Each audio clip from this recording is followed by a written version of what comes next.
And we are go. All right. So, yeah, welcome to Haskell Part 3. And to give a quick recap on what we covered last week, I covered the sort of deeper, like the stuff you like learn about functions and other data types when you go deeper into Haskell. Like I covered function composition and currying. Currying is where you function composition is obviously what you're familiar with in math, like composing two functions, and currying is where you partially apply arguments to a multi-argument function to get another function.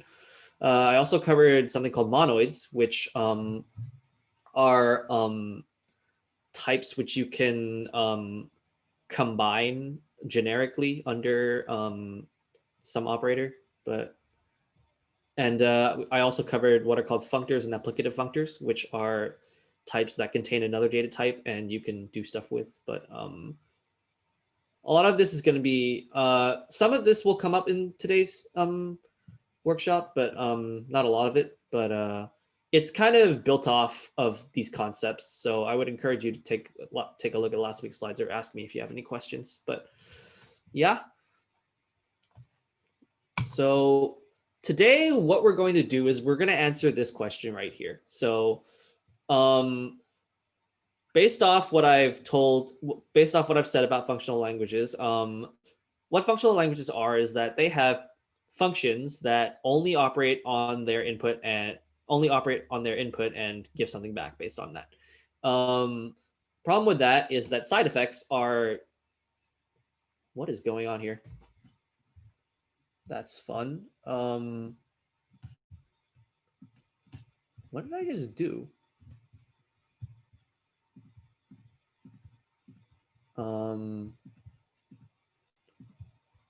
What the?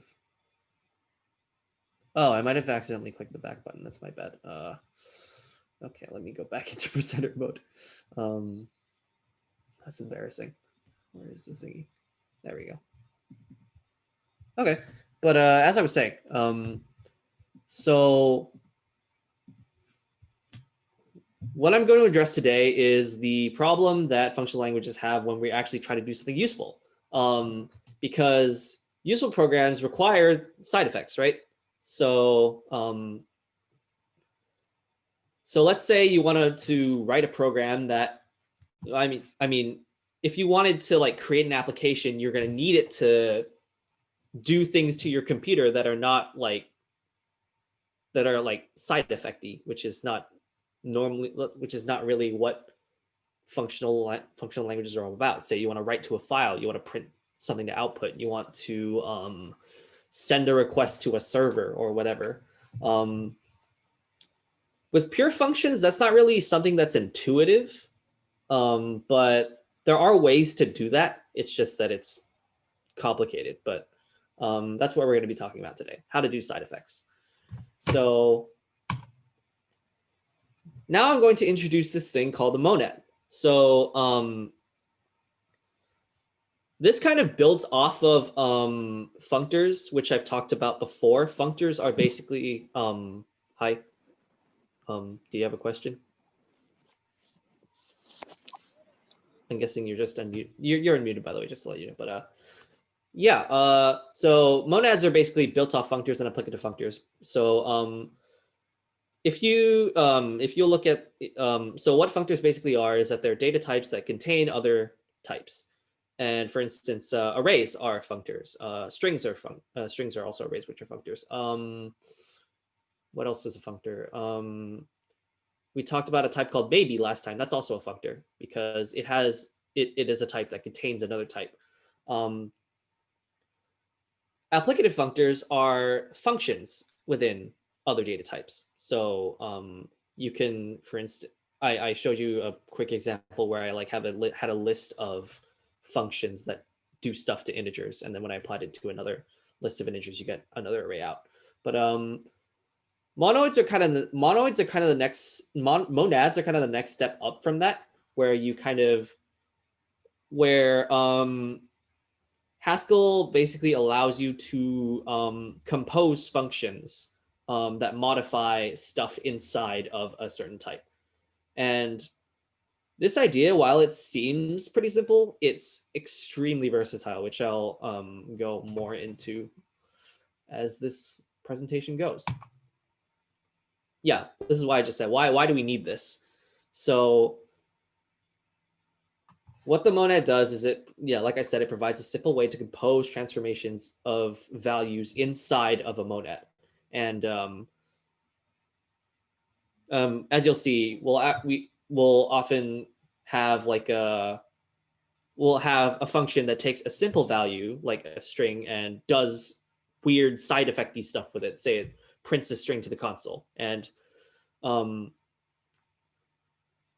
that's not really something a pure function would. You would think a pure function could do, but I'll be telling you how to get around that. But yeah. So this is the class definition in Haskell for a monad. So we're not going to be worrying about the fail because that's not really something that we have to Haskell programmers have to deal with that much. What's important is these two operators up here. Oh, actually, I need to turn on my laser pointer. What we actually need to worry about is these two operators up here. So return and the bind operator, which I'll go into later. So what return does is it takes a value and sticks it into a monad. And as you'll see later, it's kind of related to, it's not exactly the same as the return we're used to. I assume if you have some coding experience, you've used the return keyword when you write functions in other languages like Python, C++, Java, etc. But it's not the same as that, but it's kind of, it'll feel kind of similar, which I'll actually show you later. But yeah. This is the bind operator. So what the bind operator does is that it takes a value it takes a monad on the left, and it takes a function that takes a normal value and outputs another monad. And here's a big reveal. Wow, it's in the Haskell logo because it's kind of important. Yeah. So like I said, on the left, this operator takes a monad, and on the right, it takes a function that takes in a normal value and spits out a monad. So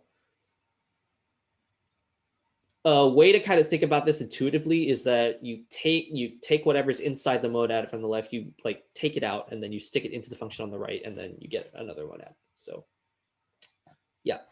And one thing I should bring up is that there's also this operator down here. That's basically just the same as the bind operator up here, but you ignore whatever's on the left. So no matter what gets fed into this operator on the left, it will always output what the function on the right will. Anyway. So last time I introduced a type called maybe, and I showed you that maybe is both, I showed you that maybe is a functor, and it's also a monad. So this is how all of these functions are defined for maybes. So yeah, we have our return, and when we take a value x, it gives back just x, which makes sense.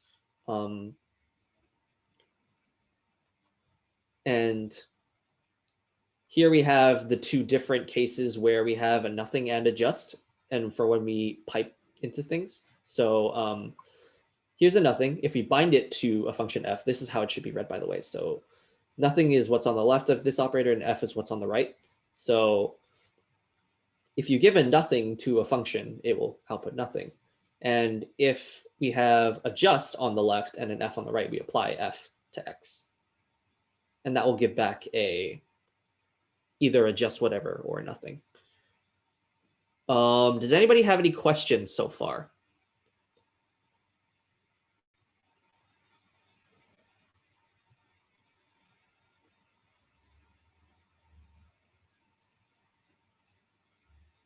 Okay, sounds like we're all good. All right, I'll move on.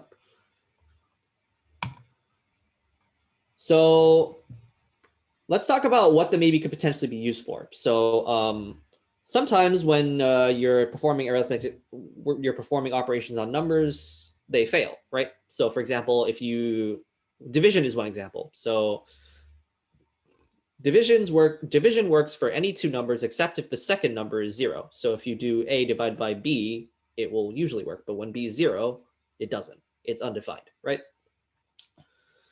One thing you could do with that is that you could create a function that would return a just A divided by B, or if B is 0, return nothing. The same cases for these other functions I've defined here. So here we have a log and a square root, right? And if you remember, log is defined for all positive numbers. So if we get a positive number, we return just log x, because you can only get a valid log if x is positive. Otherwise, we can't do the log, so do nothing. Same is true for square root, except it's also defined for x equals 0. So whenever x is greater than or equal to 0, we square root the number. Otherwise, if x is negative, we do nothing. What if, now, here's the question. What if we want to chain these things together? Well, we can do that. So here is a function I've defined called safe log square root.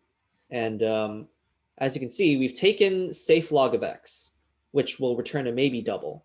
And we are binding it to this function, which takes a double and returns a maybe double, as you can see in the slides before. So what we've done here is we've taken the value inside this maybe, piped it into this function, and then returned another maybe double. Yeah. I'd like to point out how, oh yeah, I already covered that, Monette. But yeah. Anybody have any questions so far?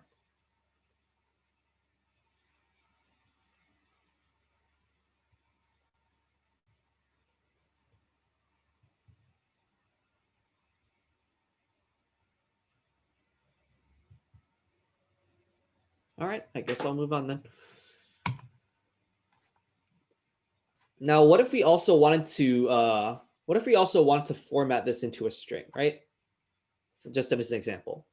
So if we don't have we could put this into another function, but the way to do it in line is you format, let's say we have a function here, we bind it into, this is a lambda. This is a lambda function. So for those of you who are unfamiliar with the syntax, so this is, you do a backslash and then you do your variable name and then you do an arrow and then that would be your expression. So anyway, how this works is that you have your safe log square root x, which returns a maybe double. You bind that to this lambda, which takes the double. Then you have another maybe string. This is a maybe string right here. And then what we're doing here is that we're taking this maybe string, taking the string outside of that, and then we're doing return z concatenated with the string of y, show y, which is our double. And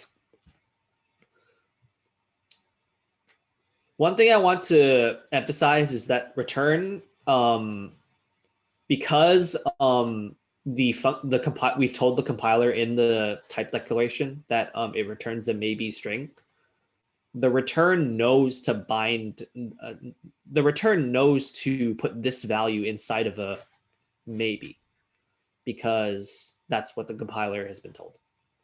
But anyway, this way of writing things looks kind of clunky, as you've seen, because we have to keep writing lambdas for everything we bind to. Luckily, however, Haskell provides a very convenient way of writing this. So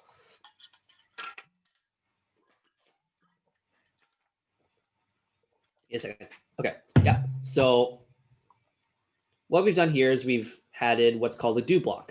And this is basically just syntactic sugar for this.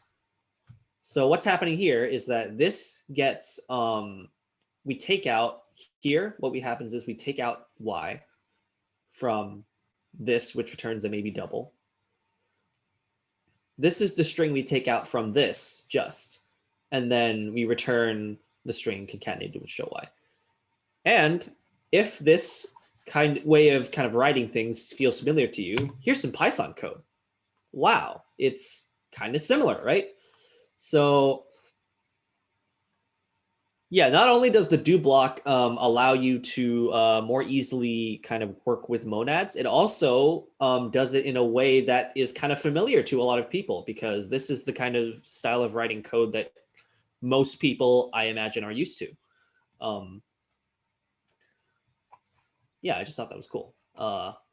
So one thing I want to point out is that each line inside the DoBlock must be a monad of the type that is being returned. So, well, not exactly. Well, each line will be of the same monad. So maybe is the monad here. And every line of this function has to be a monad, a maybe monad. And the cool thing about this is that if any of these fail, if any of these lines fail, so if safe log square root x returns nothing, then we can't get a value for y, right?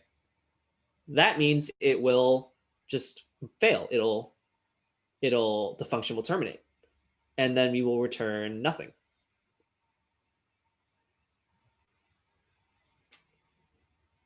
So yeah, that's kind of an interesting property of the DoBlock. So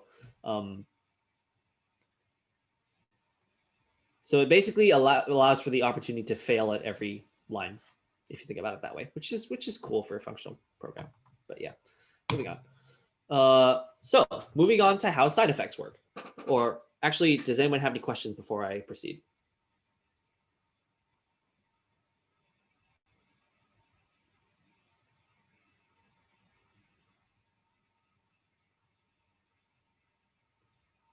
No? Okay. Well, how the hell do side effects work? So the only way for us to kind of affect, for us to produce the side effects is to modify whatever we take in, right?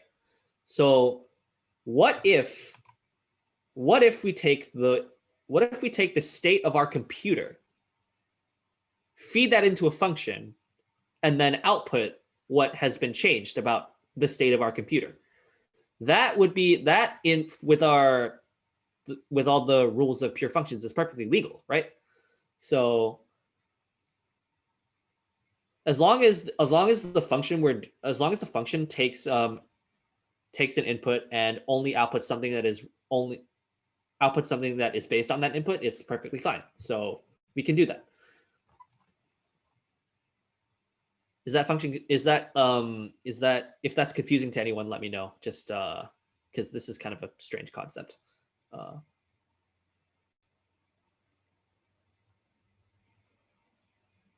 Okay, guess I'll just move on then. Well, Haskell provides that to us, actually, because so we don't have to worry about the sort of ramifications of modifying the world. So Haskell provides a type called IO. IO is defined like this.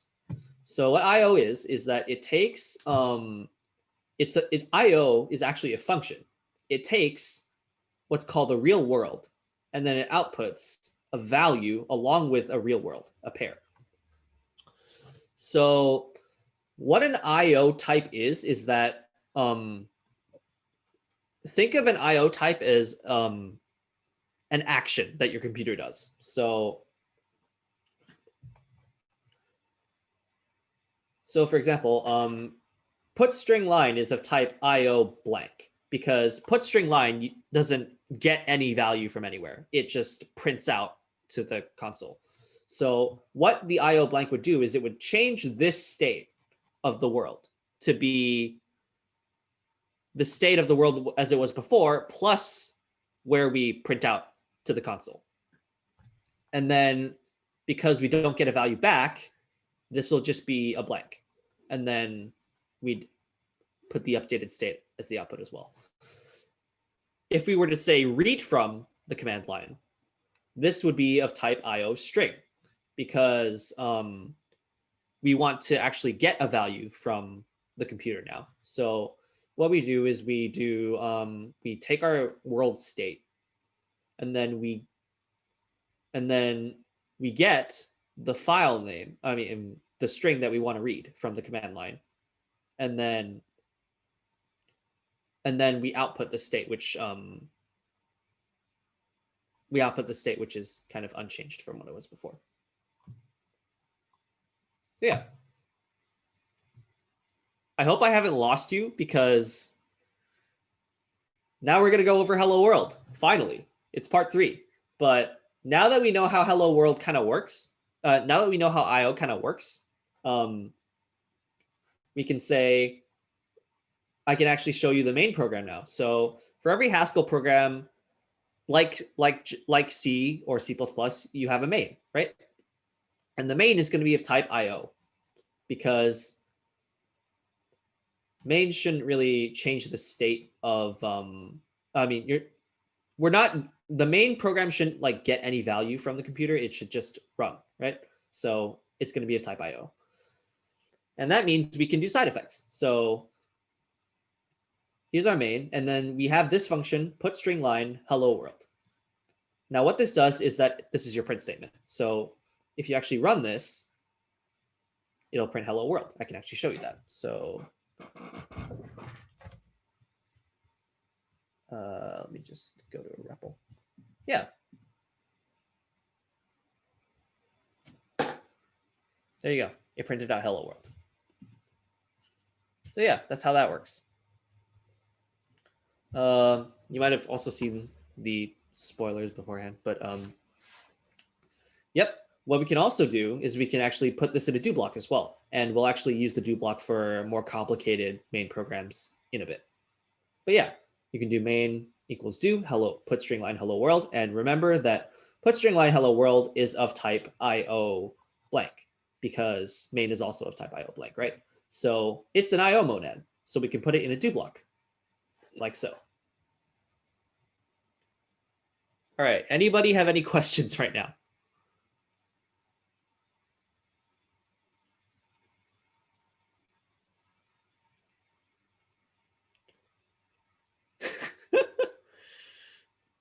I mean,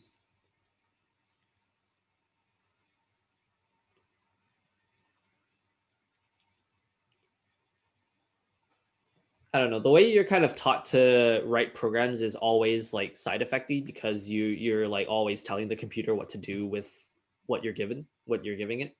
But monads are kind of a way of transitioning from the functional world to the side effecty world that is actually important for all programs to actually be useful. So, yeah.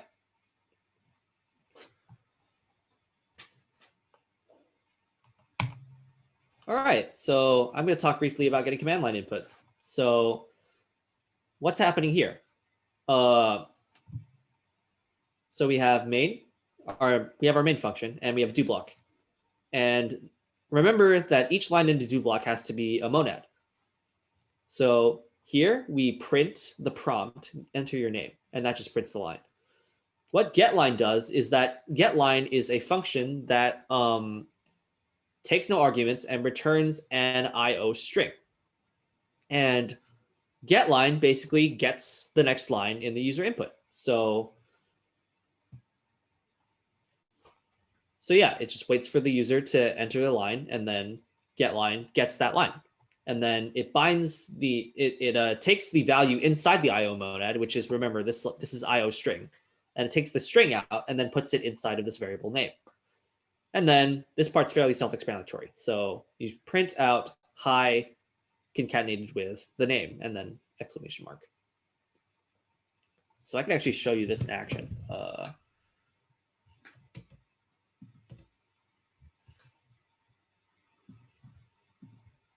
So let's just write what I just did. So do print put string line, enter your name. And it's to get line, and then start line. Hi. Got name. Concatenated with the exclamation mark, and then when I run that, enter your name, Kyle. Hi, Kyle. Perfect. Good stuff.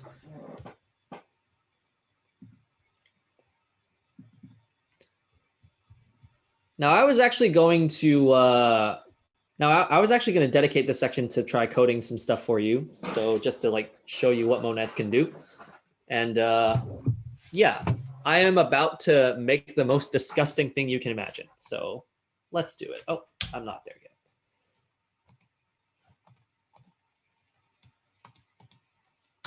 All right, so I'm going to start coding, and I want people in the chat to guess what this program does. So I'm going to put up a helper function. So we have lower, which is actually shown up in my slides before, but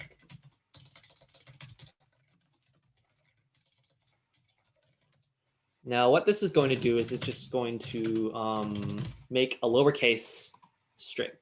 So if I do, I think,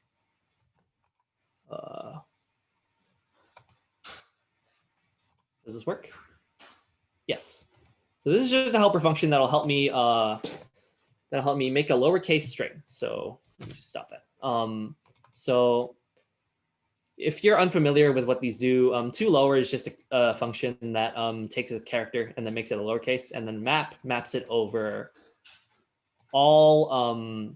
Map is a function that takes a function and an array, and it maps this function. It runs this function over all individual elements. So what this is going to do is it's going to take a string and it's going to make it a lowercase character. Now I'm going to define a function called find dad joke.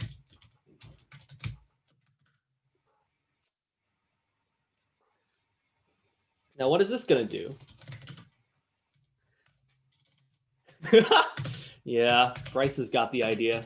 So what this is going to do is it's going to, what I'm going to do is I want this function to find the first instance of the word I'm in a sentence. Okay, so what's going to happen is that I'm going to run this function, find index. Find index is actually from data.list. So, and if you're wondering, like, how the hell do you know that all these functions exist? Stack Overflow. Yeah, but okay. So find index is prefix of I'm. And then we do tails, lower. Oh, actually, I can do this. So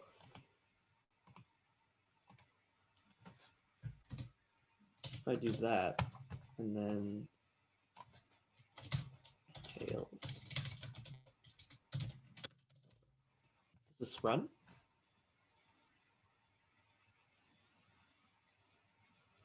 Nice, okay. So let me just show you what this does. So GHCI main. So let me kind of explain what's going on here. So we have our lower function, which takes a string and makes it lowercase. What I'm doing is I'm piping this into a function called tails. And what this does is that, let me kind of explain what tails does.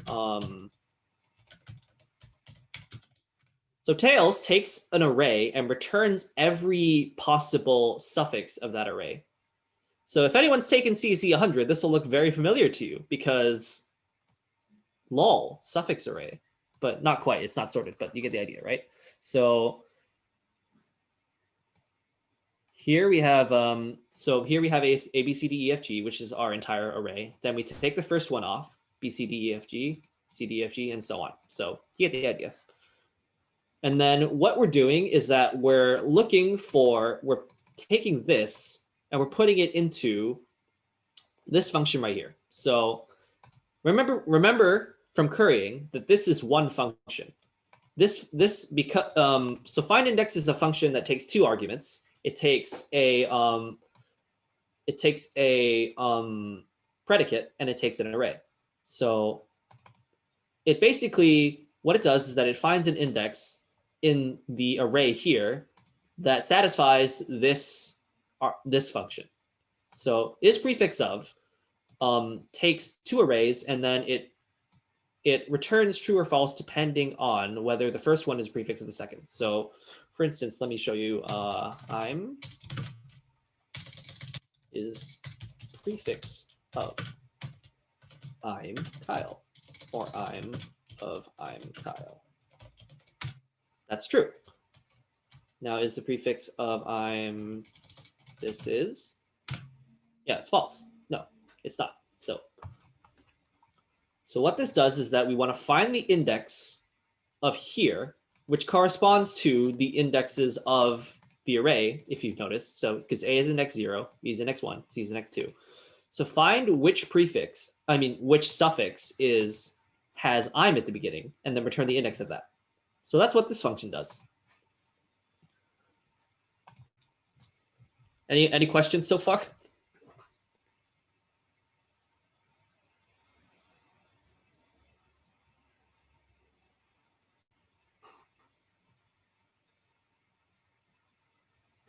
All right. Now let's write our next function. So what we want to do is that after we found our dad joke, we want to add it to some string that will say the joke, right? So get dad joke string.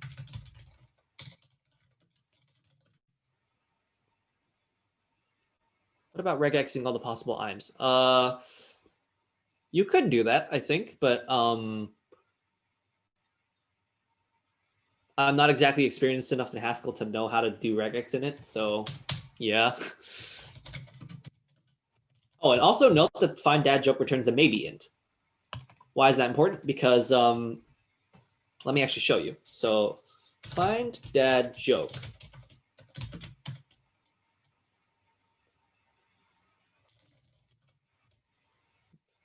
Because there's no I'm in here, it returns nothing. But if I do hi, I'm so tired.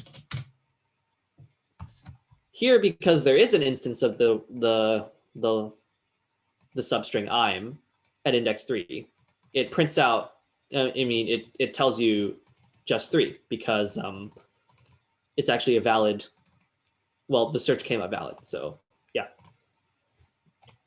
Anyway, so we want to get, based on find dad joke, we want to get a maybe string. So I can actually use do notation for this. So get dad joke string s equals to do. Now, first what we want to do is we want to take the index outside of our find dad joke maybe monad. So now if you remember this from earlier, so inside the do block, we are inside a do block, and this function returns a maybe string. So every line of this function has to be a maybe string. So find dad joke s returns a maybe string, which is exactly what we want. Actually, find dad joke returns a maybe int, but it's a maybe, so that's good. And we bind that to IDX. What happens next is what we're going to return.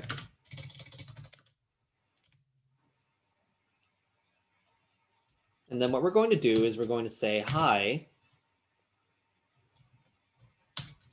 plus plus. And then what we're going to do after we've gotten the index is we need to get rid of the I'm before we add it. So what we're going to do is we're going to drop IDX plus 3 of drop IDX plus 3 s. And what drop does is that it takes this number and this array, and then it drops the first however many of the array. So we're going to drop everything, including the I'm in the string.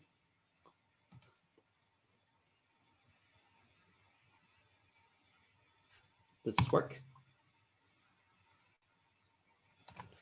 Okay, let's put GCI main.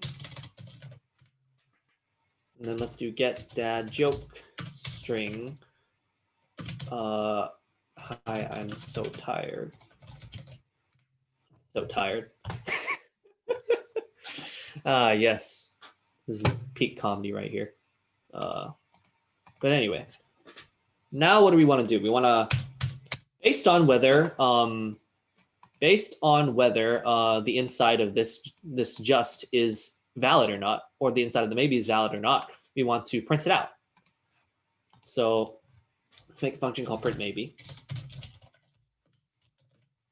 And this will be of type, okay, we'll take in the maybe string, and then we return an IO of blank. Because remember, we're not taking a value from the computer. We're changing the state, yes, but we're not getting any value. So that's why it's an IO blank. And now what we want to do with print maybe is we want to, what just happened? Okay, print maybe.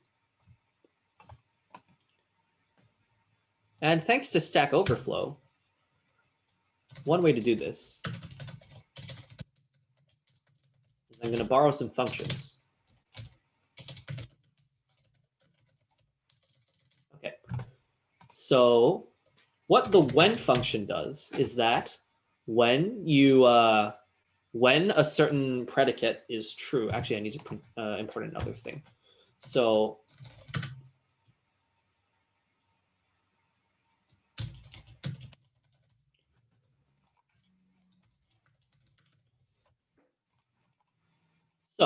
what when does is that it checks whether this condition is true or false. And if so, it executes the next part. So when is just m. So if the maybe string is a just and not a nothing, we want to put string line from just m. And what this does is that it will print out. So if the m is a just, it will print it to it will print whatever is inside of the monad. I mean the maybe. Yeah. And let me introduce some notation to make this cleaner. So we can, in Haskell, we can actually replace all parentheses to the end of a line with a $sign. So we can do this. We can also do this. Okay, now to combine it all together. So how do we print out, how do we make a dad joke? So just like before, we want to get a command line input, right? So line, get line. And then what we want to do is we want to print out whatever the dad joke version of this is. So then we do print maybe. Okay, so let's actually do it from the other way around first. What we want to do is we want to get the dad joke string of line. And then what we want to do with that is we want to print it. So print maybe.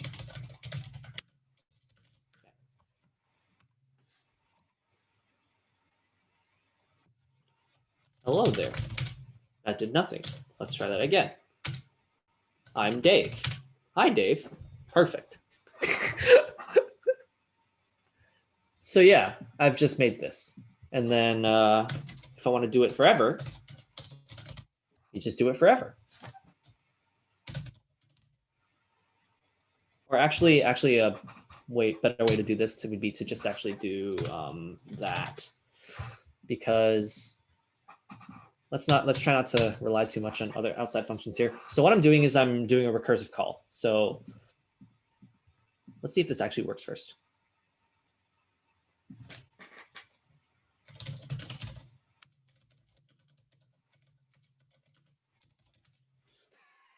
There you go. So yeah, that's basically all I had planned. I've created a dad joke program, and hopefully you understand how it works. But yeah, any other questions?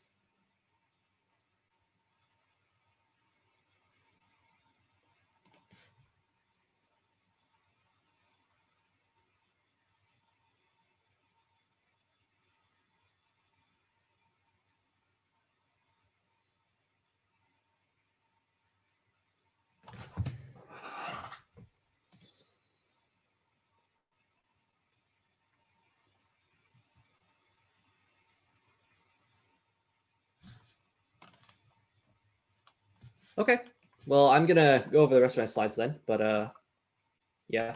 So obviously there's still a lot of things I haven't gone over, right? But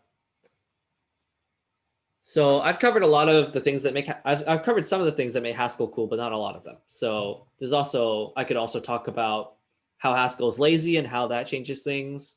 I could also talk about the type system, which is honestly a series on its own. It is actually crazy how versatile Haskell's type system is.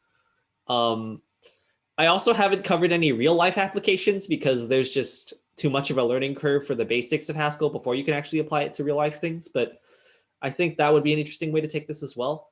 And I also haven't told you how to, yeah, web dev. I also haven't told you how to Google functions or how to Google functions. There's actually a tool called Google, which you can use to Google Haskell functions. I can actually show you.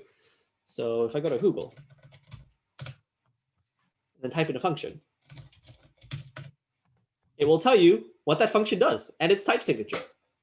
So yeah, very useful tool if you want to know like what functions do what.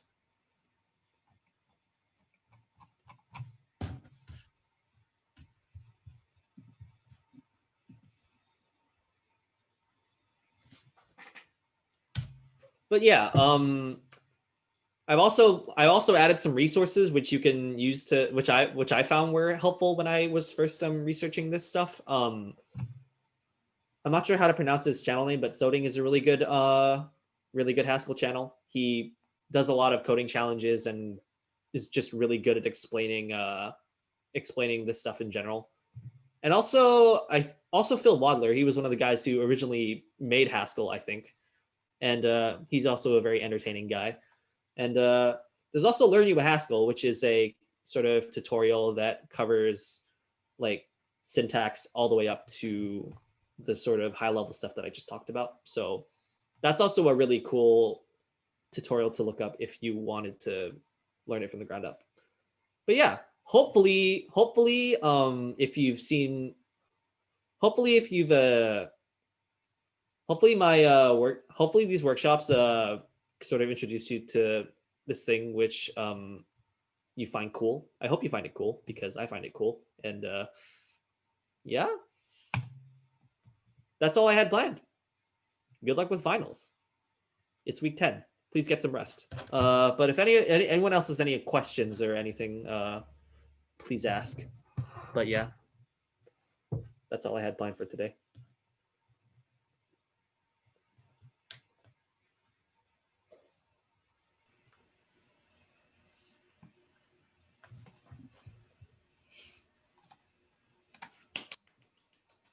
Yay. I like how you came off mute and turned on your webcam just for that.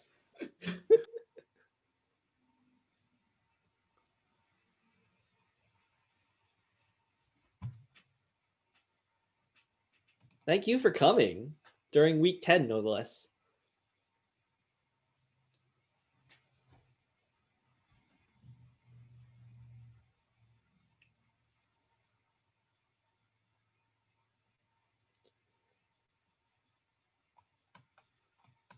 Yes.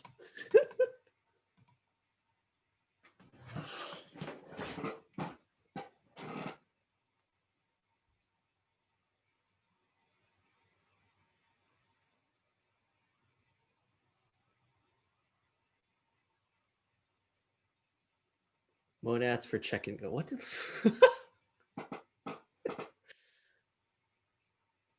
Monads for everything, dude? I don't know what you mean.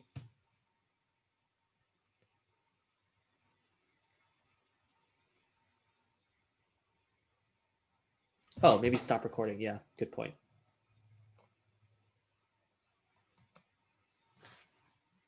Wait, did that actually stop recording? I did not stop the recording.